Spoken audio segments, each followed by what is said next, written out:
हाँ जी दोस्तों, very good evening. हालांकि ये गुड इवनिंग नहीं है, अभी रात के बज रहे हैं 10:30। लेकिन मुझे यही समय मिला है। सुनिए, हो सकता है झिंगूर की आवाज़ आपको सुनाई दे रही हो। तो मैंने बेसिकली इतनी रात में वीडियो क्यों बना रही हूँ। मुझे बहुत सारे मैसेजेस आप लोग के आ रहे हैं कि मैम पता नहीं क्यों बड़ी हैवी एनर्जी लग रही है। घर में कुछ झगड़े हो रहे हैं, या आपके माइंड नम्ड आउट हो रहे हैं, या कुछ अजीब ही सेंसेशन सा लग रहा है 2 दिन से। और यस, 2-3 दिन से बीच बीच में ऐसी एनर्जी आ रही है और जा रही है, आ रही है और जा रही है। और आप में से हो सकता है कुछ लोगों को लगभग 10 दिन से ही ऐसी एनर्जी फील हो रही हो, किसी किसी को बस 2 दिन से, या किसी को आज सुबह थोड़ा सा, किसी को कल शाम को शायद। ओवरऑल इसमें कुछ भी चिंता की बात नहीं थी, इसलिए मैंने वीडियो नहीं बनाया। सो अब मैं रात में क्यों बना रही हूँ, क्योंकि मुझे अब मैसेजेस आपके बहुत ज़्यादा आ रहे हैं। तो मैं बहुत लंबा नहीं बोलूँगी, बिल्कुल शॉर्ट में, शॉर्ट एंड स्वीट। ना ही इसमें डीएम की कोई प्रॉब्लम है, निश्चिंत हो जाइए। उनकी रीबर्थ प्रोसेस चल रही है। Yes, they are trying to come out of this. तो आपको मैंने लेटेस्ट वीडियो में कहा था कि आपको उन्हें स्पेस देना है। वो बहुत स्ट्रगल कर रहे हैं आपके डीएम, नो डाउट। बिल्कुल एक स्ट्रॉन्ग डिसीजन लेने के लिए काफ़ी ज़्यादा स्ट्रगल चल रहा है। चलिए, इस बारे में बात मैं अगली वीडियो में करूँगी। हालांकि आपको इस चीज़ से कोई मतलब नहीं, क्योंकि जितना ज़्यादा फोकस आप उनकी एनर्जी पे लगाएंगे उतना ज़्यादा फोकस आप खुद पे नहीं लगा पाएंगे। तो your focus must be on yourself only. And I think you should avoid channelling like this, जिसमें कि आपका फोकस शिफ्ट हो रहा है। बिकॉज वेयर योर फोकस वो फ्लोज, एनर्जी गोज। तो अभी आपको आपकी एनर्जी की ज़्यादा ज़रूरत है। क्यों? Let me prove you. आपको इतने सेंसेशंस इसलिए हो रहे हैं क्योंकि इस वक्त जो टाइम चल रहा है हमारी अर्थ की, इस ट्रांजिशन का, बहुत सारी बहुत भारी रिस्पॉन्सिबिलिटीज़ आप पे आ गई है। हम यूं ही नहीं मदर अर्थ की मेडिटेशन अपलोड किए हैं। You have to clear your karma, you have to clear the collective karma, you have to clear your DMs karma. ठीक है? तो बहुत सारे हमें ऐसे बैगेजेस क्लियर करने हैं। And so we are twin souls. ठीक है? इसका मतलब ये नहीं कि हमारे संग अन्याय हो रहा है कि सब कर्मा दूसरे करें और पे बैक हम करें। बट हम कहीं ना कहीं लीड कर रहे हैं, लीडिंग सोल्स हैं जो कि लीड कर रही हैं इस प्लैनेट को। इसको कुछ इस तरीके से समझिए कि हम पे जिम्मेदारी ज़्यादा आ गई है। ठीक है? कुछ, क्योंकि वी आर डायरेक्टली, हम एक प्रकार से वॉरियर्स खुद को कहते हैं। तो हम एक, जैसे कि मैंने बहुत पहले कई बार भी कहा है कि हम उस प्रकार की आर्मी है। ठीक है? आर्मी पूरी, सब ऐसे समझ लीजिए कि पूरे देश में जो जनता होती है उनके मुकाबले आर्मी तो कम होती है, तो पर देश की रक्षा का भार आर्मी पे होता है। ठीक है? तो ये समझ लीजिए कि इस प्लैनेट में चाहे कितने भी लोग हों, यू नो, बट आर्मी क्योंकि हम हैं। ठीक है? और भी जो स्पिरिचुअल सोल्स हैं, लाइट वर्कर्स हैं, स्टार सीड्स हैं। ठीक है? तो हीलर्स हैं। तो हम सब आर्मी हैं। हम उतनी मात्रा में नहीं हैं जितनी मात्रा में जनरल सोल्स भी हैं, बट हम पे कार्यभार ज़्यादा आ गया है। तो कार्यभार कैसा है? कलेक्टिव का कर्मा। We are directly connected, our chakras are connected with the mother earth. तो कलेक्टिव का कर्मा भी हम अट्रैक्ट कर रहे हैं क्लेंस करने के लिए। आपके डीएम का भी चक्रास आपसे कनेक्टेड है। ठीक है? तो कहीं ना कहीं डीएम का भी कर्मा आप अट्रैक्ट करते हो क्लेंस करने के लिए। ठीक है? Because DMs are the leading twin. And आप अपना भी कर्मा क्लियर कर रहे हो। तो अब आपको घबराना बिल्कुल भी नहीं है कि इतना सारा कर्मा क्लियर करेंगे तो हमारी जर्नी कब पूरी होगी। ऐसा नहीं है। This is the soul orchestrated journey. Divine आपको पूरा सपोर्ट कर रहा है। You are already protected, you are already under the surveillance. मैंने कई बार बोला है। ठीक है? ट्रस्ट करिए मेरी बात को। You are protected by the entire spiritual team, guides, masters. वो आपको एक्चुअली अपनी पावर एंड एनर्जी दे रहे हैं। आप मात्र इंस्ट्रूमेंट हो मेरी तरह। ठीक है? सो बी लाइक इंस्ट्रूमेंट। कौन कौन बनेगा इंस्ट्रूमेंट मेरी तरह? कमेंट बॉक्स में कमेंट कीजिए कि हाँ, हम घबराएंगे नहीं, सिस्टमेटिक इनर वर्क करेंगे, बहुत मेहनत करेंगे, इंस्ट्रूमेंट बनेंगे मदर अर्थ की। कमेंट बॉक्स में लिखिए। और इसके आगे बेस्ट गाइडेंस हमारी सुनंदा जी आज आपसे कुछ कहना चाहती है, सुनेंगे। और ये जो हर रोज़ की जो एनर्जी चेंज होती है उससे बिल्कुल भी घबराएंगे नहीं। तो सेकंड कमेंट ये होगा कि अब जब भी एनर्जी चेंज होती है तो आप घबराएंगे नहीं। You are warriors, you are not victims. ठीक है? कौन कौन वॉरियर है वो लिखे, कमिट करें। We are warriors, we are not victim. हम एनर्जी से घबराने वाले नहीं हैं। हमारा बहुत बड़ा जॉब है, बहुत बड़ा टास्क यूनिवर्स ने दिया है। हम डरेंगे नहीं, हम हारेंगे नहीं, हम थकेंगे नहीं। अपना ध्यान रखिए। Love you all, God bless you all. प्रणाम माँ, नमस्ते दोस्तों, आई एम सुनंदा। आज का टॉपिक है Shiv Shakti journey is not a western concept, ये हमारा इंडियन कॉन्सेप्ट है। और आदि युगों से, प्राचीन युगों से यूनिवर्स ने इस एनर्जी को बनाया, डिवाइनली गाइडेड होके वो एनर्जी अपना जर्नी कंप्लीट किया, मदर अर्थ को सर्व किया, आज भी कर रहे हैं और आगे भी करेंगे। लेकिन इसके बारे में हमें इतना पता नहीं चला क्योंकि ये जर्नी इतना सेक्रेड है और इतना कॉन्फिडेंशियल है कि कोई भी ग्रंथ में इसको आप स्थूल तरीके से आपको नहीं मिलेगा दिखने को। तो जो हमारा प्राचीन ऋषिज़ थे, मुनीस थे, उन लोगों की ड्रीम चैनल में, ड्रीम मैसेज में, डाउनलोडिंग में मिला और इस जर्नी के बारे में पता चला, तो वही कोड लैंग्वेज में उन्होंने बताया। तो इसको डिकोडिंग करके आपको पता चलेगा इस जर्नी के बारे में। तो आज का टॉपिक इसके बारे में है, तो डिकोड करके हमें कैसे पता चलेगा कि जर्नी में हमें क्या करना चाहिए, ये जर्नी कैसे कंप्लीट कर सकते हैं और कैसे हमारा मिशन क्या है, इसके बारे में। तो हमारा जो मास्टर्स थे इस जर्नी में, शिव शक्ति जर्नी में, शिव जी और पार्वती जी, तो how they completed their journey, उन्होंने कैसे कंप्लीट किया और इस युग में वो क्या हमें वो डिकोड करके लेना चाहिए जिससे हमारा जो आसान हो जाएगा ये जर्नी। क्योंकि द एनर्जी इज सेम, वही करना पड़ेगा, पाथ इज सेम, वही ट्रैक में हमें चलना पड़ेगा। तो जैसे कि हम सबको पता है कि पार्वती जी जब शुरू किया इनर वर्क, तो ऐसे एक फ़ेज़ आया उनके लाइफ में जब उनको लगा कि इतना मैंने इनर वर्क किया लेकिन मुझे आउटर रियलिटी में कुछ रिजल्ट दिखने को नहीं मिला, मेरा डीएम तो नहीं आया, तो अभी मैं क्या करूं।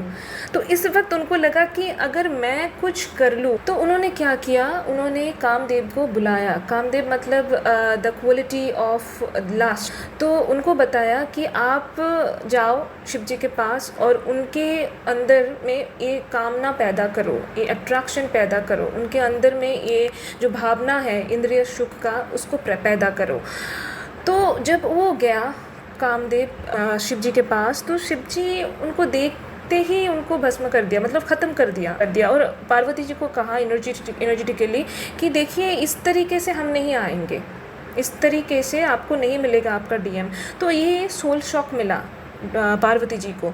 तो इसको डिकोडिंग कीजिए, इसका मतलब क्या है। इस जर्नी का पाथ ये नहीं है कि आप मैनिपुलेट करके डीएम को आपको मिलेगा, चाहे वो इमोशनली करो, सेक्सुअली करो, चाहे आप मानी दे के करो कि नहीं मैं कुछ कर लूँ तो डीएम रह जाएगा मेरे पास, ये नहीं होगा। This is not the path of the journey. तो ये गलत ट्रैक है। अगर नहीं, जब तक आप ऑथेंटिक वर्जन में नहीं आओगे डीएम नहीं आएगा, चाहे आप कुछ भी कर लो। इसलिए माँ कहते हैं ना कि आप हाथ पैर कुछ भी मार लो, कुछ भी नहीं होगा। अब इस फेज़ के बाद जब पार्वती जी को एहसास हो गया कि ये सीख था मेरे लिए, तो वो अपना परिवार, अपना घर, सब कुछ छोड़ के जंगल में चली गई। तो इस वक्त तो हमें जंगल में नहीं जाना, लेकिन इसको आप डिकोड कीजिए। इसका मतलब क्या है कि जर्नी को कंप्लीट करने के लिए आपको कंफर्ट जोन से निकलना पड़ेगा, आपको डिटैचमेंट प्रैक्टिस करना पड़ेगा, नहीं तो आपका डीप क्लिनजिंग नहीं होगा। मतलब जो next phase of Parvati ji था वो क्या है, वो deep cleansing of Parvati ji की, जो पूरी तरीके से ईगो शट डाउन करना पड़ेगा कि मैं कुछ कर लूँ, इधर नहीं चलेगा। हाँ, तो ये जो फेज़ था पार्वती जी का, जो डीप क्लिनजिंग प्रोसेस था, उसमें क्या हुआ, पार्वती जी अपने अंदर का जो क्वालिटीज़ है शक्ति कॉन्शसनेस का, उन्होंने वो डेवलप किया, वो जागृत किया। 10 क्वालिटीज़ होता है शक्ति तत्व का। तो मैंने जो प्रीवियसली कहा कि जो प्रिपरेशन फेज़ है, तो पार्वती जी का प्रिपरेशन फेज़ था। प्रिपरेशन फेज़ में वो शक्ति कॉन्शसनेस को, हर एक रूप को, हर एक क्वालिटीज़ को आपको जागृत करना पड़ेगा। जैसे मैंने बताया कि काली जो तत्व है, देखिए I am not talking about any devis और एनी धर्मा, वो नहीं है ये दीज आर ओनली क्वालिटीज़। हम जब आउटर रियलिटी में देखते हैं ना देवियों को, वो हमारे अंदर है। These are the inner quality of shakti consciousness, the complete shakti consciousness, मतलब उनके अंदर ये सब क्वालिटीज़ जागृत हो चुका है। जैसे कि काली तत्व मतलब होता है complete detachment and complete ending of people pleasing. Durga तत्व मतलब क्या होता है कि आप स्पिरिचुअल जो गिफ्ट है उसको आप अनलॉक कर सकते हो, उसको रिसीव कर सकते हो और उसको सही डायरेक्शन में, सही पाथ में मदर अर्थ के लिए आप वो ऑपरेट कर सकते हो। This is activation of Durga तत्व। लक्ष्मी तत्व क्या होता है एक्टिवेशन की, ये बहुत ही एक मिसकॉन्सेप्शन है कि हम लोग सोचते हैं कि लक्ष्मी जी है वो सैक्रिफिकेशन करती है, वो कुछ नहीं बताती है। ऐसा नहीं है। अगर देखिए, ऐसा कहा जाता है लक्ष्मी जी उस घर पे नहीं रहती है जहाँ पर आवाज़ होता है, जहाँ पर झगड़ा होता है। इसका मतलब क्या है? इसका मतलब she so conscious about her energy कि वो इतना सेल्फ केयर, इतना सेल्फ लव में आ चुकी है कि जहाँ पर कोई भी एनर्जी ग्रोथ को ऑब्स्ट्रक्ट करे उधर नहीं रहेगी।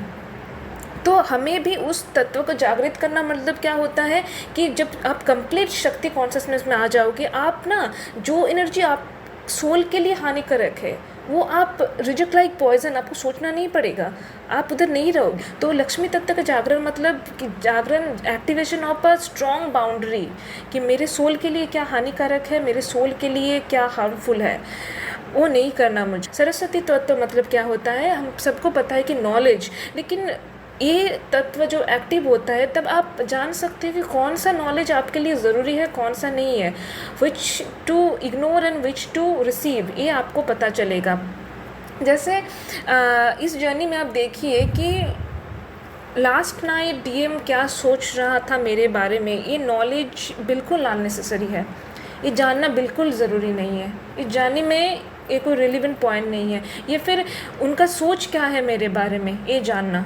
अभी देखो, अगर कहा जाए ना तो मेरा क्या सोच है इस वक्त, वो ज़्यादा इम्पॉर्टेंट है।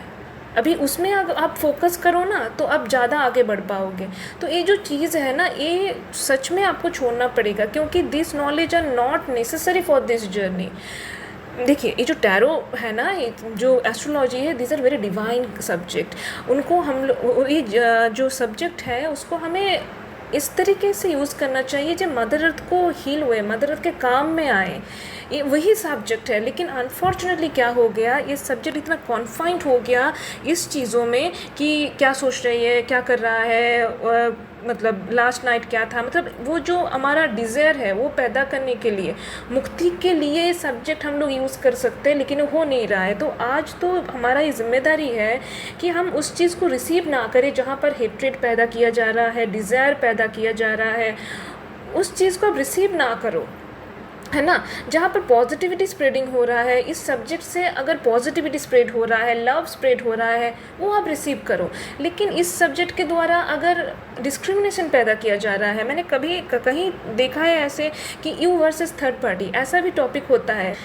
ये जो डिस्क्रिमिनेशन, ये जो एक हेट्रेड कॉन्शसनेस ये क्रिएट किया जा रहा है, ऐसा मत कीजिए, ऐसा रिसीव ही मत कीजिए।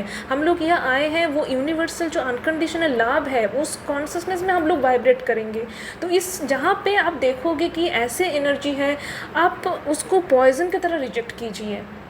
जब आप जर्नी कंप्लीट करते हो ना, मतलब इस वननेस कॉन्शसनेस में आ जाते हो ना, तब पूरी तरीके से यूनिवर्स जो है वो मिलाता है डीएम को आप। तो हमें जब तक वो डाउट रहेगा ना, मतलब डाउट मतलब आप ईगो से ऑपरेट कर रहे हो, मतलब डिवाइन के प्रति आपका सरेंडर नहीं है, ट्रस्ट नहीं है कि सच में मेरे डीएम मेरे से प्यार करता है, सच में वो आएगा तो रियूनियन होगा। तो ये जो क्वेश्चन है वो मन से आता है, वो ईगो से आता है। कंप्लीट कॉन्शसनेस में आना मतलब ये जो सवाल है वो ख़त्म हो जाएगा कि रियूनियन होगा तो रियूनियन होगा, इसका जो क्वेश्चन का अस्तित्व ही नहीं रहना। हम लोगों को बनाया गया है इसलिए। और एक जो मास्टर्स था हमारा इस जर्नी का, वो है राधा जी और कृष्ण जी। तो राधा जी और कृष्ण जी जब मिलते थे ना, तब ऐसे कहा गया कि राधा जी को बहुत अभिमान होता था कृष्ण जी के ऊपर कि उन्होंने ऐसा क्यों किया, क्यों ऐसा नहीं किया। तो इसलिए कृष्ण जी बहुत मनाते थे उनको एनर्जेटिकली। तो ऐसे बताया गया कि उनका जब आई कांटेक्ट होता था, जब मिलते थे, तब आई कांटेक्ट में पुरुष और प्रकृति का एक्टिवेशन होता था। अब इसको आप डिकोड कीजिए। जब दो मतलब एक शिव शक्ति एनर्जी दो बॉडीज़ में मिलते हैं ना, इतना वो डीप है, वो क्रिया योग बनता है। तब कैसे, जब आई कांटेक्ट होता है ना, तब दिस इज़ द प्रूफ कि हमारा चक्रा कनेक्ट है एक दूसरे के साथ। जब आई कांटेक्ट होता है ना, तो आई के पीछे, हमारे दोनों आँख के पीछे दो नाड़ी है, ईड़ा एंड पिंगला। एक है मस्कुलाइन एनर्जी, एक है फेमिनिन एनर्जी, पुरुष और प्रकृति। तो जब हम लोग मिलते हैं, आई कांटेक्ट होता है, तो दो एक्टिवेट होता है। एक्टिवेट ज़रूरी किस लिए है? क्योंकि वो कुंडलिनी जो शक्ति है उसको अराइज करने के लिए। वो आपको ये नहीं तय करना कि मुझे अभी मिलना है, क्या करना है, यूनिवर्स मिला देता है जब जब ज़रूरी होता है। ठीक है, और इतना यूनिवर्सली डिवाइनली गाइडेड है ये।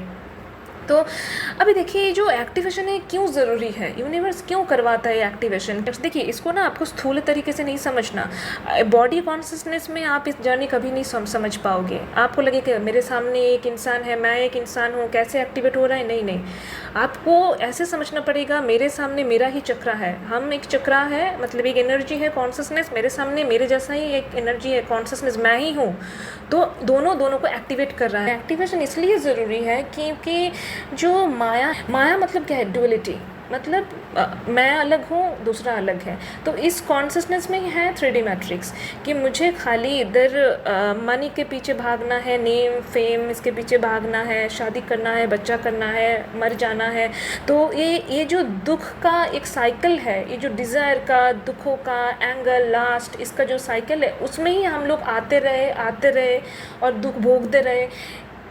इसको माया कहते हैं, इसको मैट्रिक्स कहते हैं। ठीक है, तो इसको ख़त्म करने के लिए वो एक्टिवेशन बहुत ज़रूरी है। और twin flame journey is a shortcut journey, shortcut साधना है कि वो अराइज कर सकते हो, क्योंकि आप एक दूसरे को हेल्प कर रहे हो ना वो करने के लिए। देखिए, ये जो शक्ति है ना, Shakti is the expression of Shiva का power and beauty. The expression of power and beauty of Shiva is Shakti. जैसे कि आप इसको समझिए कि एक पेंटर है, पेंटर एक पेंटिंग बनाया है, तो पेंटर के अंदर है वो qualities. Painting is a expression of his qualities. तो आप कभी भी अलग नहीं कर सकते हो पेंटर को पेंटिंग से या पेंटिंग को पेंटर से। तो हमारा क्या था टॉपिक? देखिए, इस जर्नी को ना जर्नी की तरह देखिए। डीएम का प्यार बोलो, शादी बोलो, इस सब कुछ आ जाएगा। This are the gifts of universe. Universe को पता नहीं का कि आपको क्या चाहिए। ये आपका गोल नहीं होना चाहिए। ये आपका गोल होना चाहिए जर्नी, आपका गोल होना चाहिए जर्नी कंप्लीटनेस, आपका गोल होना चाहिए आपका मुक्ति। ठीक है, तो इसके लिए क्या है? पेशेंस, सरेंडर एंड ट्रस्ट, और कुछ नहीं है। सरेंडर किसको कहते हैं, आपको शायद इसमें समझ में आ जाएगा कि एक बार प्रोफेट जो है हमारे हजरत मोहम्मद सल्लल्लाहु अलैहि वसल्लम जी, उन्होंने क्या किया, उनके पास एक व्यक्ति आया, तो उन्होंने देखा कि प्रोफेट जी के पास 2 बार्ड्स था। हाँ, एक बार्ड क्या है, उसके सामने एक कटोरी था, उन पे खाना था, वो खा रहा था। लेकिन एक बार्ड जो है वो क्या कर रहा था, वो इधर उधर घूम रहा था। उसके सामने भी एक कटोरी था, लेकिन वो इधर उधर घूम रहा था, खाना खाने के लिए घूम घूम के ऐसे खाना खा रहा था। प्रोफेट जी भी उनको ऐसे इधर उधर खाना दे रहा था। तो व्यक्ति ने पूछा कि दोनों जो बार्ड्स है, दोनों के लिए आपका 2 तरीके का बिहेवियर क्यों है? एक को आप कटोरी पे खाना दे रहे हो, एक को आप इधर उधर फेंक के खाना दे रहे हो। तो प्रोफेट जी ने कहा, देखो दोनों का क्वालिटीज़ देखो। एक जो है बर्ड, वो उन्होंने क्या किया, एकदम शांत होके बैठ के खाली अपने सामने जो कटोरी है उससे खाना खा रहा है। तो ये जो क्वालिटी है उनके अंदर, उसके अंदर वो डेवलप हो चुका है कि मेरा मालिक है, वो मुझे सही वक्त में सही चीज़ जो मेरे लिए अच्छा है वो मुझे दे देगा, मुझे इधर उधर घूमने का कोई ज़रूरत नहीं है। ये जो बर्ड है, कोई ट्रस्ट नहीं है कि मेरा मालिक मेरे से खाना देगा कि नहीं देगा। उसको लगता है नहीं, कटोरी तो है, अगर नहीं दिया तो थोड़ा इधर उधर भी घूम ले। तो मैं भी वो करता हूँ, इधर उधर देता हूँ, क्योंकि उसके अंदर ना वो सरेंडर नहीं है, पेशेंस नहीं है, वो ट्रस्ट नहीं है। तो आप अगर घूम रहे हो कि जर्नी है कि नहीं है, डीएमओ मेरा है कि नहीं है, प्यार करता है कि नहीं है, तो यूनिवर्स आपको घुमाएगा खाली। क्योंकि जब तक आप ट्रस्ट, पेशेंस, सरेंडर में नहीं आ रहे हो ना, तब तक यूनिवर्स आपको घुमाते रहेगा। तो दिस इज़ कॉल्ड सरेंडर। जो फास्ट बात जो कर रही है ना, कि उसको पता है कि मेरा मालिक मुझे देगा ही, जो मेरा है वो मुझे सही वक्त में देगा, तो मुझे घूमने का कोई ज़रूरत नहीं है। This is called surrender. तो ऐसे ही सरेंडर, जो ट्रायड है, इस जर्नी का ट्रायड है पेशेंस, ट्रस्ट और सरेंडर, वो तीनों लेके आपको, हम लोगों को चलना पड़ेगा आगे टू कंप्लीट दिस जर्नी।